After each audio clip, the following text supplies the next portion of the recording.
He disguised himself as a pilot, stole a flight attendant's sock, and turned around to call her back. As the flight attendant retrieved her sock, he slipped the warehouse access card from her hand without a sound. Sneaking into the airport warehouse was a breeze. $10 million in cash was within arm's reach. He quickly switched from his pilot disguise to a security guard's uniform, jammed his tie into the door lock, then went to meet his teammates who had been stopped by airport security. You know these guys? His forged credentials fooled the head of security. Let's go. Once inside the warehouse, they unloaded a coffin from their car and took out all their tools from it.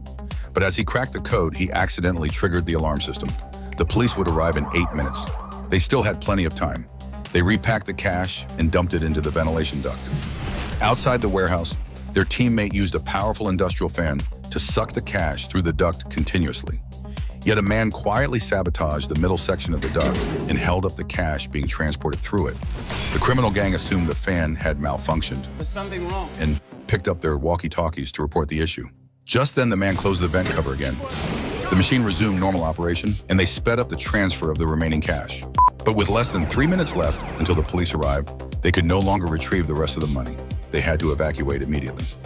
As they began their retreat, the police showed up ahead of schedule. Hands in the air! Neil, working undercover alongside the inspector, rounded up the entire criminal gang in one fell swoop.